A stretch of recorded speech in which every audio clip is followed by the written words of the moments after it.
The Hardy Boys had a special on the network this week called Woken. It was about Matt and Jeff Hardy, their return to WWE.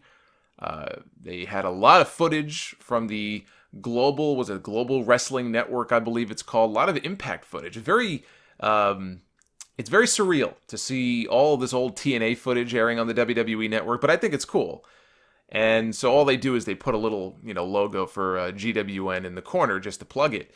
So they had the footage in there of all the early, Hardy broken stuff from TNA, the stuff from the first final deletion. They were able to actually show a lot of that stuff. And, some of the more jarring stuff that I didn't expect to be in. There's two things that I jotted down that I was surprised that they really showed and went into. One of the things, they had footage from Victory Road, TNA's Victory Road show back in 2011, which was the show that had Jeff Hardy and Sting in the main event for the championship, and Jeff Hardy was just all, I guess, pilled out. He was on something, God only knows what. Maybe it was muscle relaxer, who knows. And they couldn't find him. Literally, his music is playing at Bischoff. They interviewed Eric Bischoff, and Bischoff is saying, we couldn't find him. We didn't know where he was. And apparently both Hardys, Jeff in particular, had this penchant for disappearing in the back and not being available when somebody needed them. And everybody would always wonder, well, where's Jeff Hardy?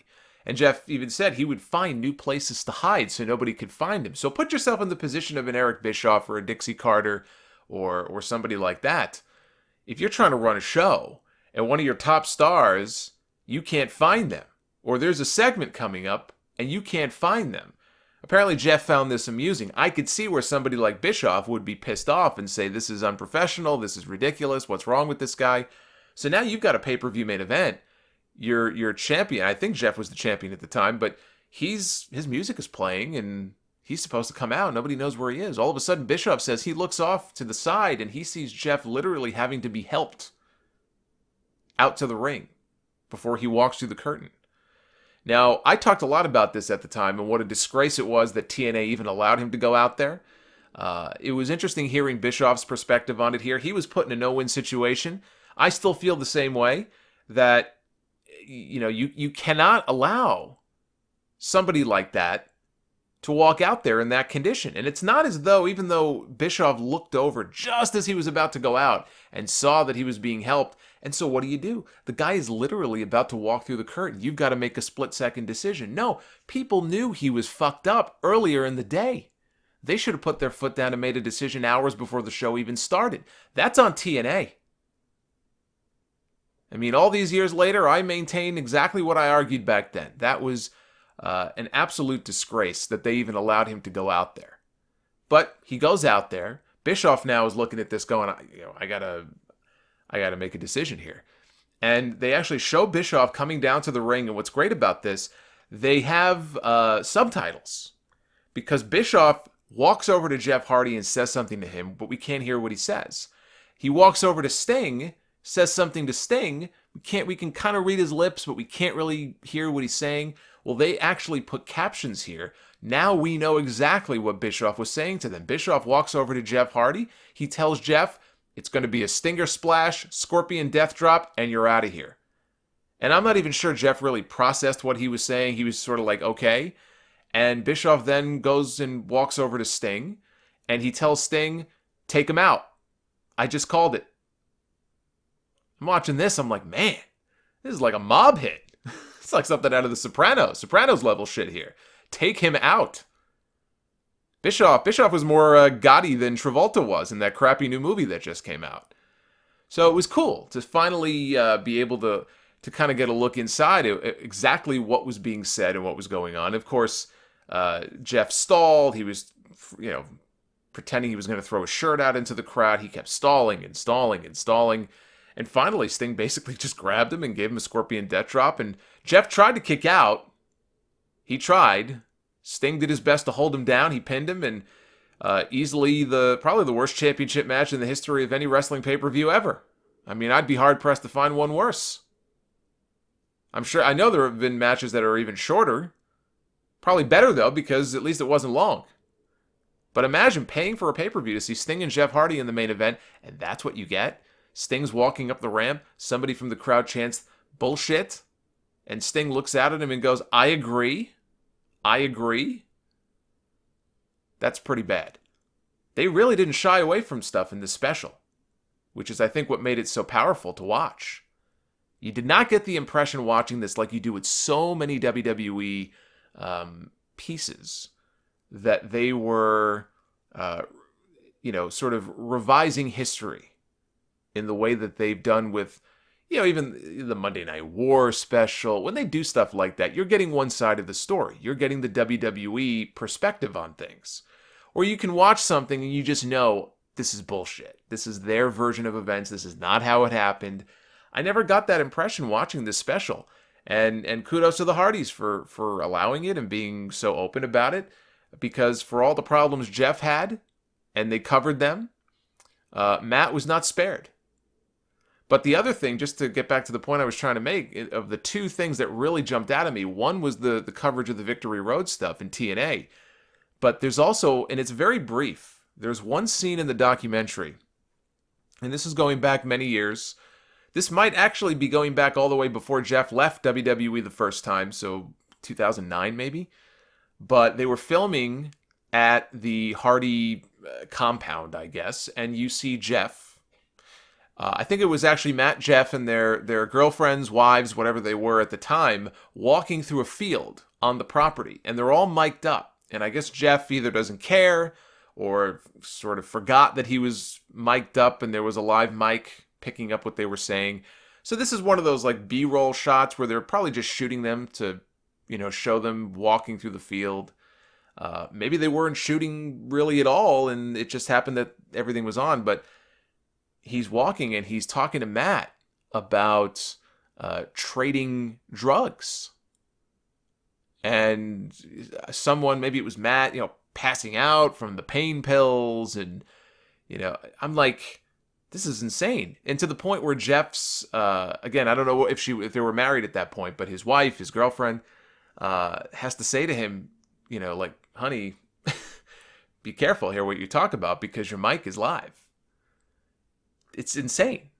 To watch that is very scary. And then they cover Matt. And anybody who's listened to my podcast for any length of time, if you're one of the hardcore long-timers of the Sound Off, you probably remember many years ago when Matt was going through those issues and having all those DUIs or DWIs and just driving drunk and getting arrested every other day. I went on some rants about Matt Hardy. Because it's one thing if you don't want to help yourself. If you're so fucked up on drugs, if you're so fucked up on pills or booze or whatever, it's a horrible thing. It's a disease. And you hope that person can get the help they need and maybe their friends or family have an intervention for them. But it's a different story when you are getting behind the wheel of your car and you are constantly being popped for drunk driving. You're weaving on the road. You're doing all sorts of shit because you're all fucked up. You have no business being behind the wheel of a car.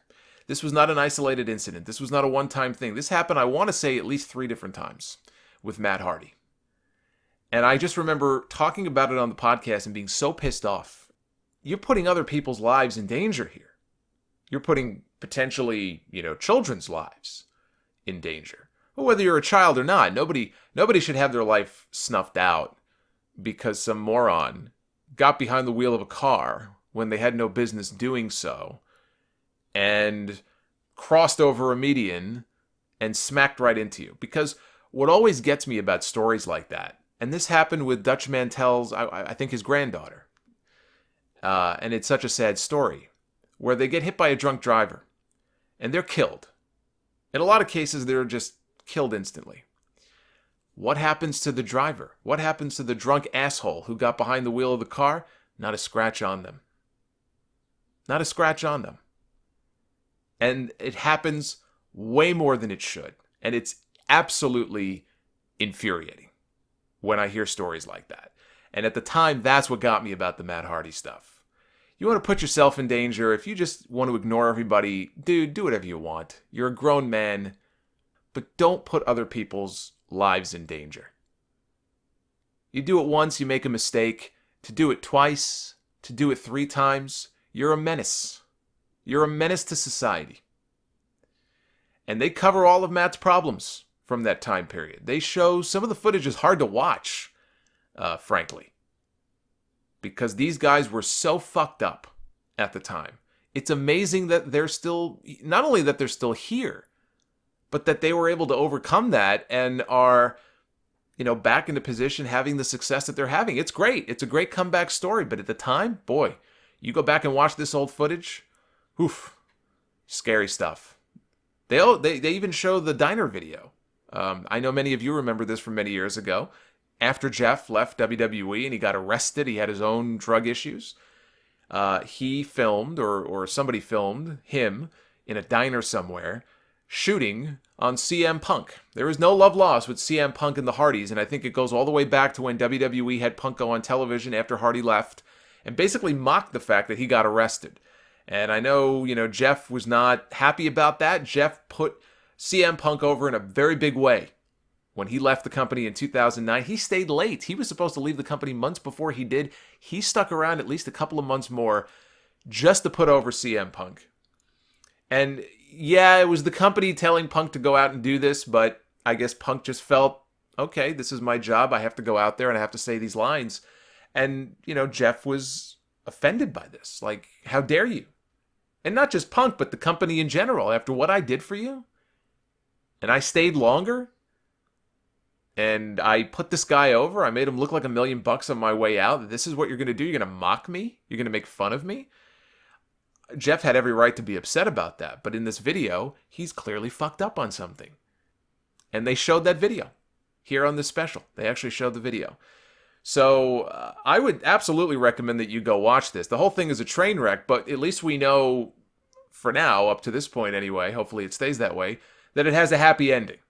It would be far more depressing to watch a special like this, knowing that something horrible happened to one or both of them, but it really is, in a lot of ways. It's a great story of redemption. They do not hold back. They have a lot of non-WWE footage, and so I cannot recommend it enough. It's called, I think, Hardy's or Hardy Boys Woken. It's one of these WWE 24 specials.